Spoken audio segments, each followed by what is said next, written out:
um versículo para a meditação do pastor Antônio Diniz. É aquilo que a irmã Margarete falou. Até o ano passado eu disse um pouquinho sobre isso. O pastor Antônio Diniz hoje é um exemplo vivo dentro do nosso ministério. Amém.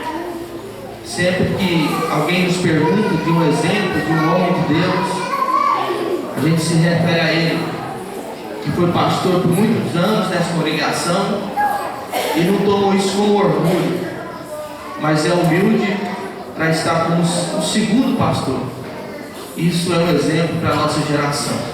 E para o senhor, pastor Antônio Diniz, eu quero deixar para a sua meditação terceira epístola do apóstolo João, que diz assim, no versículo 2: Amado, desejo que vá bem em todas as coisas e que tenha saúde, assim como bem vai a tua alma.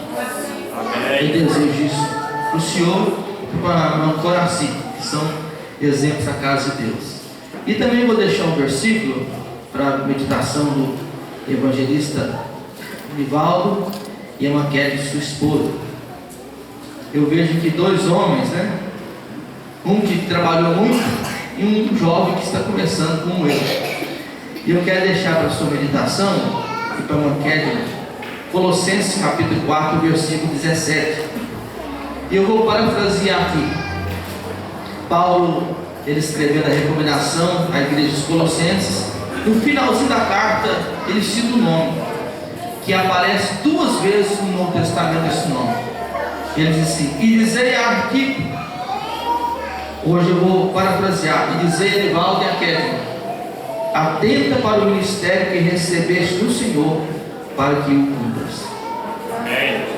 Deus te abençoe e que faça seu ministério um ministério próximo como tem feito. Eu acredito muito, viu, naquilo que Deus vai fazer na sua vida. E o exemplo você tem aqui, dois homens para você imitar os passos dele. E para a igreja, eu gostaria de fazer uma leitura com a igreja. Os irmãos puderem colocar sobre os pés em referência à palavra.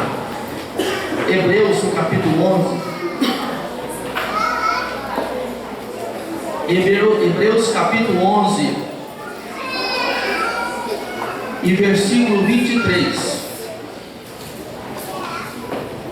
Irmãos, são 5 para as 9. Eu quero perguntar à igreja, porque a igreja é soberana. Vocês vão me ouvir. Se a igreja me dá permissão de eu pregar uns 20 minutos. Amém? Amém? Então eu vou ministrar, se essa for a vontade de Deus. Hebreus capítulo 11, versículo 23.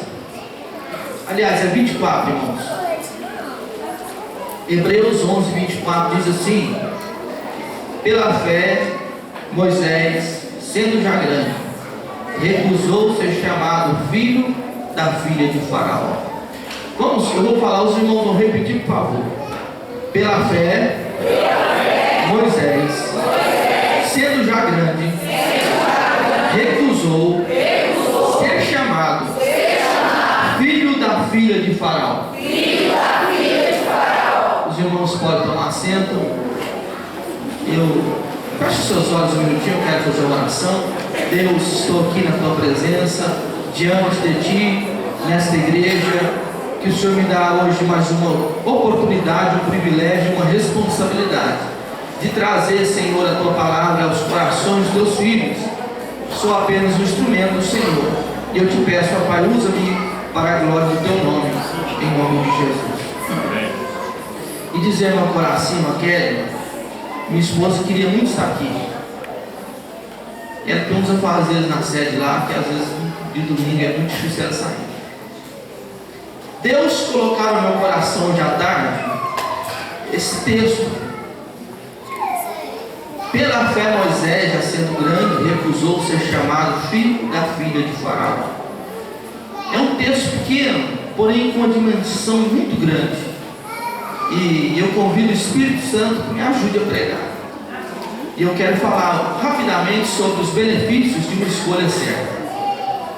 Interessante, o que eu vou começar a dizer para os irmãos aqui, não está na Bíblia. É uma fonte histórica Essa fonte ela é extraída do livro História dos Hebreus, de Flávio José, que é um dos historiadores que tem um dos grandes respeitos na literatura evangélica e também secular. E ele conta que Arão, que era pai de Moisés, quando Moisés nasceu, e tinha o edito do rei Faraó que matasse todos os primogênitos homens, todos os homens, todas as crianças homens deveriam morrer. Por que existia isso? Porque os magos da época, os estudiosos, os astrólogos da época, eles entenderam que chegaria um tempo que nasceria um hebreu que livraria o povo da escravidão. E eles entenderam pelos tempos que aquilo era Arão. E mandou o edito que matasse todas as crianças homens. E quando a sua esposa, de Arão, que era Joquebede, ficou grávida, ele ficou muito preocupado. Aí a história diz que ele orou ao Senhor. Ele disse: Senhor, minha esposa está grávida e eu estou com medo de meu filho morrer. Mas lembra, Senhor, de nós. Lembra da sua promessa na nossa vida. Aí a Bíblia diz que a história diz que ele teve um sonho. Nesse sonho Deus apareceu para ele e falou para ele assim: não se preocupe, Deus vai estar, eu vou estar olhando, lembrando da geração, das promessas que eu fiz a Abraão, a Isaac e a Jacó.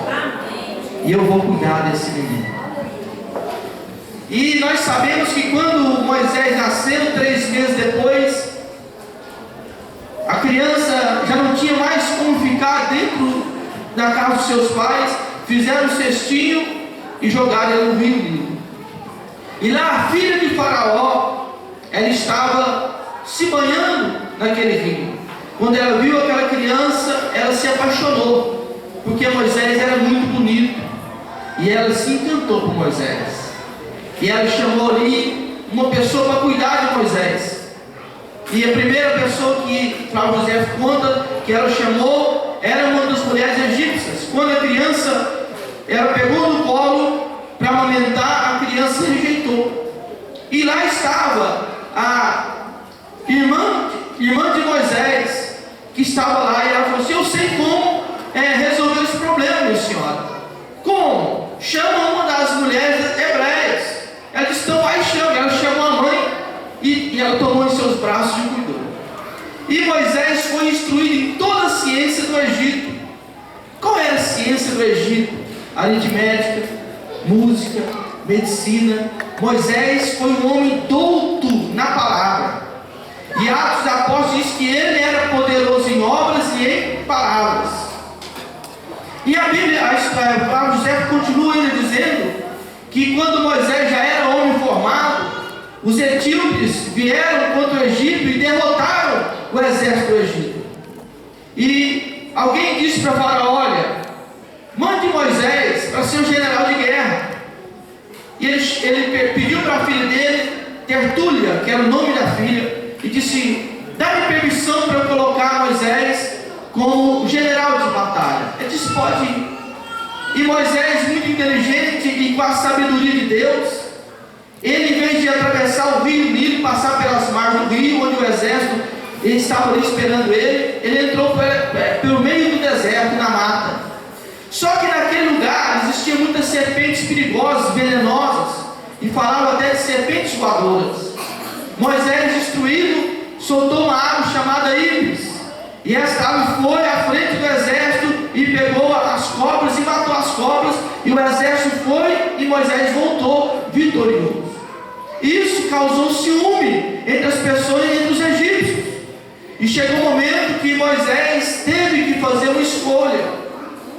E a escolha que ele tinha que fazer era a seguinte: ou eu continuo no palácio, recebendo as mordomias do rei, porque a filha de Faraó, Temutes, ela adotou Moisés como filho e disse para Faraó: Faraó, pai, o senhor não tem filho homem para herdar o seu trono, então eu ofereço Moisés para ser o Faraó. E Moisés estava sendo instruído para ser o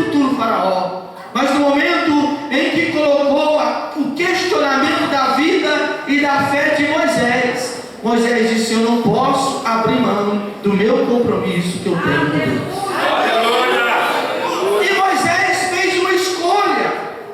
E a escolha que ele fez, ele diz a Bíblia que Moisés, pela fé, sendo já grande, recusou ser chamado filho da filha de Faraó.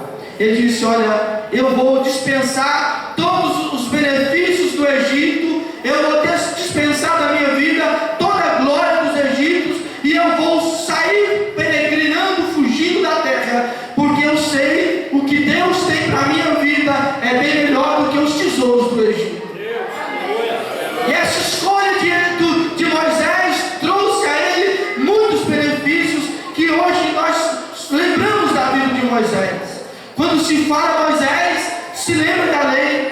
Quando se fala o nome Moisés, se lembra do homem de Deus. Quando se fala de Moisés, lembra um homem cheio da graça de Deus. Quando fala de Moisés, lembrando das revelações das tábuas da lei. Quando se fala de Moisés, lembrando de um homem que por 40 dias jejuou prostrado para receber a revelação de Deus. Quando se fala de Moisés, fala de um homem que temeu a Deus e foi obediente à sua palavra. E Moisés fez uma escolha, e essa escolha que Moisés fez, ele renunciou toda a glória do Egito. E ele diz a Bíblia que, tendo por maiores riquezas o vitupério de Cristo do que os tesouros do Egito, porque tinha em vista a recompensa. E dentro dessa palavra, rapidamente eu quero estar trazendo algo que Deus colocar no meu coração, sobre as escolhas que nós fazemos na nossa vida. Todos os dias nós temos o direito de fazer escolhas, e nós fazemos escolhas. Por exemplo, eu vou estudar, eu faço escolha de estudar ou não estudar. Eu faço uma escolha de aceitar o chamado de Deus para a minha vida, ou faço a escolha de não aceitar o chamado para a minha vida. O chamado é de Deus, mas a escolha é do homem, é nós que escolhemos. Deus me chamou, a mim muito jovem, para eu ser um pastor.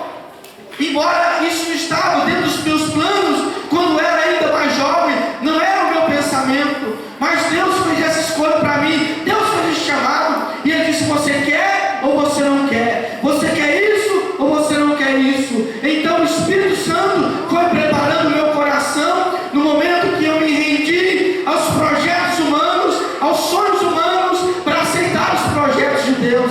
É por isso que nessa noite eu estou aqui hoje como profeta de Deus, como servo de Deus, como homem de Deus nessa casa, porque eu resolvi fazer uma escolha de atender o chamado de Deus para a minha vida.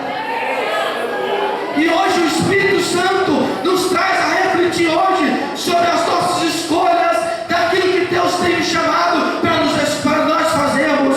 Ou nós escolhemos servir a Deus, agradar a Deus, ou nós escolhemos servir o mundo e agradar a Satanás. Ou nós escolhemos ser imundos, ou nós escolhemos ser limpos. Ou nós escolhemos ser injustos, ou nós escolhemos ser justos. Ou nós escolhemos ser impuros, ou nós escolhemos ser puros, para a glória do nome do Senhor. O chamado é de Deus, mas a escolha é nossa. E Moisés fez uma escolha certa. Ele fez a escolha de andar pelos caminhos do Senhor na sua vida. Aí diz a Bíblia que um dia Moisés fez um pedido para Deus e disse: Senhor, eu quero ver a tua glória. E Deus disse: Moisés, você não pode ver a minha glória. Eu vou passar a minha bondade perto de você, eu vou passar a minha misericórdia perto de você, mas você não pode ver a minha glória. E Moisés foi. Deus levou ele, Deus recolheu ele. Mas a oração de um servo de Deus, eu aprendo dentro dessa história, Deus gosta tanto da oração de um justo, que mesmo ele estando morto, ao seu corpo morto, a sua oração era como incensário na presença de Deus. Eu posso entender pelo Espírito que Moisés sempre, a oração, via a lembrança do Pai. Senhor, mostra-me a tua glória. Senhor, mostra-me a tua glória. Senhor, mostra-me a tua glória. Passado mais de 800 anos a 1000 anos, o Senhor Jesus estava no monte da transfiguração. E quando Jesus se transfigurou, e a Bíblia diz que estava ali Moisés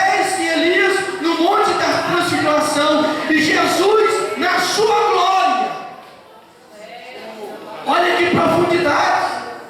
E o seu corpo estava morto, mas o seu espírito estava vivo. Enquanto o homem carnal, ele não pode ver a glória de Deus. Mas chega um momento que Deus falou assim: Moisés, você é tão querido meu, Moisés, você é tão querido no céu, Moisés, que hoje eu vou te revelar a minha presença e a minha glória. Vem para cá, Moisés, vem no monte da transfiguração. E quando Moisés chegou, estava Jesus com a sua glória, falando sobre a morte de Jesus Cristo no Calvário. Quando nós escolhemos certo, Deus assina embaixo. Quando nós escolhemos certo, Deus convalida as nossas escolhas. Oh, aleluia! Aleluia. Glória a Deus. O Espírito Santo está aqui nessa noite, trabalhando neste lugar.